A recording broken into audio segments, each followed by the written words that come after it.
What's going on, everybody, and welcome back to Comic Breakdown. The day has finally arrived. It has been a long journey for Mark Spectre. Moon Knight has come such a long way over the last 2 years. From restarting his life, creating the Midnight Mission, learning that he has a brother in arms, the other fist of Khonshu, Hunter's Moon. He has tried to rebuild this life, with Khonshu currently arrested in prison in Asgard. But with a third iteration of Black Spectre coming up, using all of Moon Knight's enemies against him, we have seen that Moon Knight was fatally wounded, bleeding out on the ground, his friends unable to reach him, the city of Manhattan about to be driven insane by a frequency. It appears that all hope is lost as we watch the death of Moon Knight. Now, make sure you guys have subscribed to the channel, make sure that you like this video, and with that being said, let's dive into this breakdown. Alright gang, so as we dive into this issue, we are picking up with Plesko and Moon Knight. In the last issue, we learned that the third iteration of Black Spectre is in fact his old friend from his shadow cabinet, Plesko. And at this point, with Moon Knight bleeding out on the ground, he is in an utter state of confusion. He thought Plesko was dead, but now he's trying to figure out the why. This is when he goes on to explain that the first Black Spectre, he wanted the city to love him. Plesko's aim was a little more simple. He just wanted to watch as the city goes insane and kills itself. After all of these years, he has gotten so good at hiding who he truly was, what his interests really were. All the time that he has known Moon Knight, they have never known this. Nobody thought that it was odd a trained psychologist embarked on a mercenary career in North Africa. For Plesko, it was curiosity. He is a student of atrocity. He likes to see all the horrible things that people do to one another. This is what drew him to Mark in the first place. The toughest man that he had ever met. The most bloody-minded, unkillable creature he had ever encountered. He was in disbelief the day that he heard somebody had killed him. This is where we pop up in Sudan back in the day, when Plesko went to meet the man that killed him, that killed Spectre. This is where he had a meeting with Bushman, and he told Bushman that he wanted to work for him. He wanted to see what Mark saw. He wanted to see what Bushman does. That is where this entire story for Plesko truly began. This is what takes us to the Midnight Mission, with Reese telling him that you're really stuck here. You're not going anywhere. The mission now has you. Reese is taunting him, letting him know that you're nothing more than a henchman for Black Spectre now, that you had goals were so much higher. Of course, Zodiac doesn't see himself as a henchman. He sees it more like a mutually beneficial relationship. He likes the plan, driving all of Manhattan insane. He likes to think that this is something that he would think of. But he does say the name Plesko. This is the first time that Reese is hearing that Black Spectre is in fact Plesko. But as we pick up back at the Mount, we pick up with Plesko and Moon Knight. Plesko continuing on his story about everything he learned from Bushman. But then later on, he started working with Moon Knight. And Moon Knight left a bloody wake behind him like a shark. Eventually, he became bored of just observing. He wanted greater vistas of terror and atrocity. He wanted to put his hand in. His curiosity was no longer satisfied by watching others work. And so he took inspiration from Moon Knight himself. The drama of masks and capes. He staged his death, assassinating the other members of the Shadow Cabinet as a smokescreen. Mid-conversation, he hears a beeping. The broadcast system is ready. He tells Moon Knight that it was great catching up, but he's got a helicopter to go get, telling him that he has always valued their friendship. He says goodbye to Mark.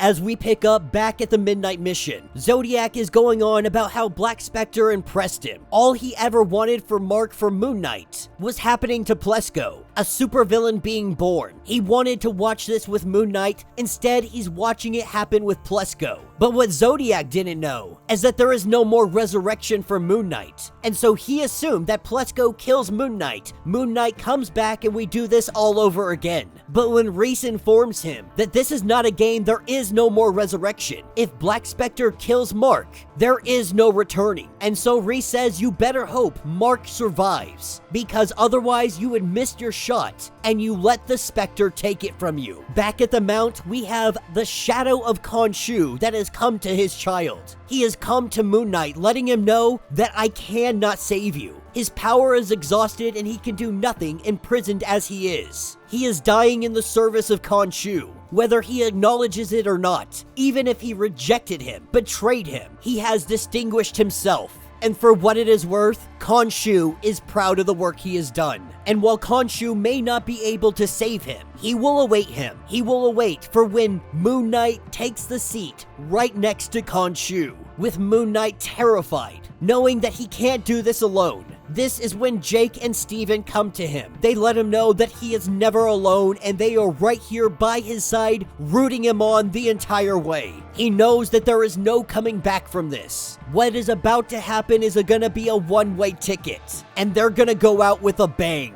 As we pick up back in the Midnight Mission, Zodiac has started to talk to the mission itself, demanding to get out of this place. He tells the Midnight Mission to read his mind, see what he wants, see if Zodiac is lying, telling the mission that they want the same thing now. Zodiac knows it just as much as the mission does, so he says to let me out, and that is when a doorway appears in front of him. Reese completely confused on what is going on, but Zodiac has just made a deal with the Midnight Mission, saying that he will see her around because he's got some work to do. Back at the Mount, we have Moon Knight, making it to the control center. Knowing that it is not too late, he still has the opportunity to save everybody. And as that frequency goes off, the sound going across all of Manhattan. In a matter of moments, this city will be driven insane, and everybody will be at each other's throats. Moon Knight saying his prayer, Jake and Steven saying their last goodbyes, each of them raising a toast, cause it has been one hell of a ride. Moon Knight presses that button, and the entire top floor, it detonates. Flames shoot out in all directions. A blast so devastating,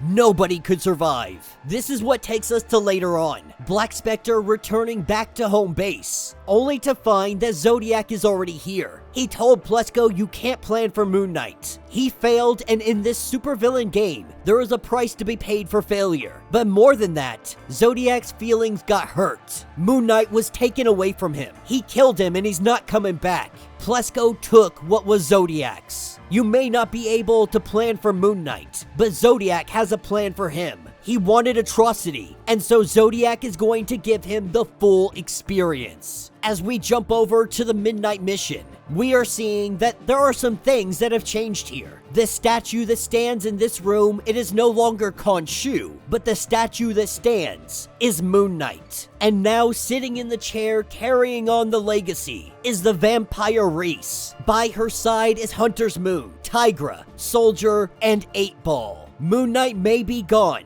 but the Midnight Mission will continue on. And that will be the end of this issue. This is going to bring Jed MacKay's Moon Knight run to a close, though there is a new issue, a new series that is starting up next month. It is The Vengeance of the Moon Knight, on sale January 2024. So this is one I definitely called. They were going to kill Moon Knight and Reese was going to take over in his stead. I was really hoping that this wasn't the outcome. Quickly thinking about it, obviously it seems like Hunter's Moon would be the logical answer. But if you really stop and think about it, Reese does make the most logical sense. Hunter's Moon had no intention of starting the Midnight Mission. In fact, when he was first introduced, he tried stopping Moon Knight from doing everything that he is doing. Reese has been the one from the early days being right there by his side, doing everything they can to save as many people as they can. And so I think it is fair that Reese has taken over the Midnight Mission. But I want to explore another theory that I saw in the comments from the last video. A theory that Moon Knight is going to be taking over as kind of the god of the moon. He is going to be filling the shoes of Khonshu, while Khonshu is imprisoned in Asgard. And I think this actually makes the most logical sense. If you're gonna take Moon Knight out of the picture, obviously you don't want to kill him off completely. At the end of the day, this is comic books. But what's a way that you can take him off the board, still have him incorporated in the Moon Knight stories, in a way that's not gonna necessarily make fans mad, but also gives you the option to open up the door for Moon Knight's return. And so theoretically, if Mark fills the shoes of Khonshu, everything can continue on as it is. At least until Khonshu is released from Asgard in whatever capacity that may look like. Either way, it is a sad day. The day that Moon Knight died and couldn't be resurrected. What these stories will look like moving forward are going to be very interesting, but after 30 issues, Jed MacKay really did knock it out of the park. This Moon Knight series has been absolutely phenomenal. We have been covering it since issue number 1, and I have not been let down. There's a couple of fillers in here, but for the most part, Jed MacKay knocked it out of the freaking park.